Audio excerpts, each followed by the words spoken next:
বিবাহ করাইতে যদি চাও একটা কোরআনওয়ালা কন্যা সন্তান ঘরে নাও। যেই ঘরের মধ্যে কন্যা থাকবে কোরআনওয়ালা, ওই সন্তান শ্বশুর শাশুড়ির সাথে বেয়াদবি করবে না। কোরআনের আকর্ষণ।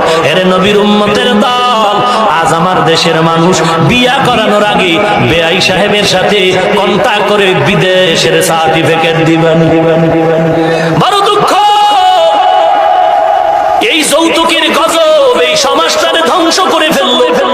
গতকাল আমি বয়ান করলাম গোপালগঞ্জ প্রাণ কেন্দ্র শহরে, বঙ্গবন্ধু ডিগ্রি কলেজের প্রিন্সিপাল আমার পাশে বসা। বয়ানের ফাঁকে একটা সুন্দর একটা ছোট্ট বাচ্চা আমার সামনে দাঁড়ায় বলে একটু দোয়া করে দেন। বয়ানের মাঝখানে ছেলেটা ছোট বাচ্চা, চেহারাটা দেখে দিলটা কেড়ে নিল। ডানে আমার বাচ্চাটা দাঁড়ানো, বাম পার্শ্বে ওই বাচ্চাটার নানা বসে বসে কান্না করে। দোয়া করে বয়ান চললো। বয়ানের পরে বাচ্চাটার নানা বলে হুজুর একটু দোয়া চাই। আমি বললাম কি ব্যাপার? বলে বাচ্চাটার মা নাই। আমার মেয়ে, দুইটা মেয়ের ছোট মেয়েটা আমার বড় আদরের। একথা বলে ছেলেটার নানায় চোখের পানি ধরে রাখতে পারে। কি ব্যাপার? পাশের থেকে এক আলেম বলে হুজুর এই বাচ্চাটার মা শাহাদাতের দরজা দিয়া জান্নাতে চলে যাবে। আমি বললাম কি ব্যাপার? মেয়েটার বাবাকে বললাম বলেন আপনার মেয়েটা কবে মারা গেল? বলে 2 বছর হবে, মাসের 4 তারিখ, সামনে মাস। কেমনে মরে গেল?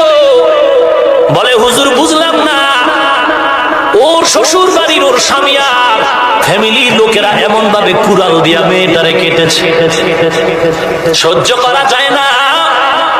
মেয়েটা আমাকে কখনো বুঝতে দেয় না। যদি আমার কাছে যৌতুকের কোটি টাকা চাইতো দিয়া দিতাম, আমার মেয়েটা বড় আদরের ছিল।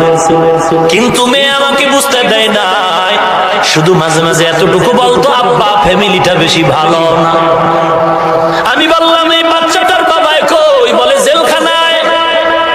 আজকে যারা নারীর অধিকারের স্লোগান দাও, যৌতুকের মামলা বন্ধ করতে পারো না, আমি বরিশালের ভাষায় বলে গেলাম তোমরা লুচ্চা,